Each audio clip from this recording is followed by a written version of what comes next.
पवईतील ओलीस नाट्याला अखेर थरारक वळण लागलंय। रोहित आर्य नावाच्या माथे फिरून पवईतील रॉ स्टुडिओमध्ये 17 मुलं आणि 2 नागरिकांना डांबून ठेवलं होतं। पोलिसांनी त्याला एन्काउंटरमध्ये ठार केले। प्राथमिक माहितीनुसार रोहित आर्यने आधी पोलिसांवर गोळीबार केला। ओलीस ठेवलेल्या मुलांना ठार मारण्याची धमकी त्याने दिली होती, तेव्हा पोलिसांनी क्रॉस फायरिंग सुरू केलं। या क्रॉस फायरिंगमध्ये रोहित आर्यच्या छातीच्या डाव्या बाजूला गोळी लागल्याने त्याचा मृत्यू झालाय। ओलीस ठेवलेल्या सगळ्या मुलांची सुखरूप सुटका देखील करण्यात आली आहे। आपण दृश्य पाहू शकतोय। पवईत ओलीस नाट्य पार पडलं, त्यानंतर रोहित आर्यनं व्हिडिओ जारी केला। व्हिडिओ पाहिल्यानंतर पोलीस घटनास्थळी पोहोचले। त्यानंतर चकमक झाली, स्टुडिओत गोळीबार झाला। मात्र याच दरम्यान पोलिसांनी सुखरूप सगळ्या 19 जणांची सुखरूप सुटका केली, ज्यात 17 जण मुलं होती।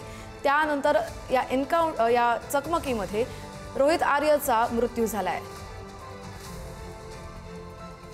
मुलांना ऑलरेडी त्यांनी धमकावले नव्हते, मुलाने रूम मध्ये पॅक केलेले होते, एवढंच मुलांचं म्हणणं होतं। पण मुलं थोडं घाबरले होते रूम मध्ये पॅक झाले, पण आता मुलं व्यवस्थित आहे आणि सगळ्या मुलांची चाचणी व्यवस्थितपणे सेव्हन हॉस्पिटलमध्ये झालेली आहे। डॉक्टरांनी त्यांना डिस्चार्ज दिलेला आहे। सगळं मुलं आता घरी गेले। तर शिक्षण खात्याने 2 कोटी रुपये थकवल्याचा आरोप रोहित आर्यनं केलाय। स्वच्छता मॉनिटर अभियानावरून हा वाद सुरू झाला। प्रकल्प संचालक रोहित आर्य यानं शिक्षण मंत्र्यांच्या घरासमोर उपोषण देखील केलं होतं। तत्कालीन शिक्षण मंत्री दीपक केसरकर यांच्या घरासमोर त्यानं उपोषण केलं होतं आणि आंदोलन केल्याची माहिती या सगळ्या प्रकरणानंतर आता पुन्हा समोर आली।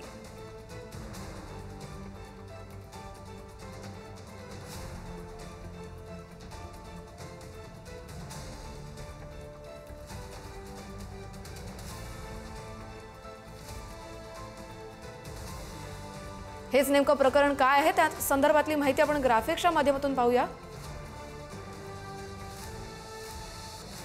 रोहित आर्य हे स्वच्छता मॉनिटर नावाचा त्यांचा एक कन्सेप्ट होता आणि आपली जी माझी शाळा सुंदर शाळामध्ये सुद्धा त्यांना काही काम देण्यात आलेलं होतं, परंतु त्या लोकांकडून त्यांनी डायरेक्ट पैसे घेतले अशा स्वरूपाचं त्यांच्याबद्दल डिपार्टमेंटचं मत होतं।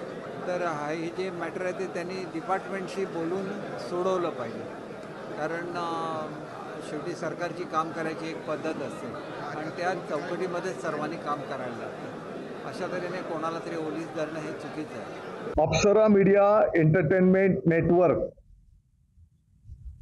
या संस्थेने स्वच्छता मॉनिटर या उपक्रमामध्ये सहभागी होण्याकरिता शाळांकडून काही ठिकाणी रक्कम जमा केली असं त्या ठिकाणी माहिती मिळाल्याच्या नंतर, तसं शासनाला या ठिकाणी अपेक्षित नाही आणि म्हणून मला वाटतं की त्या संदर्भामध्ये पण काही कार्यवाही त्या ठिकाणी झालेली दिसते आहे।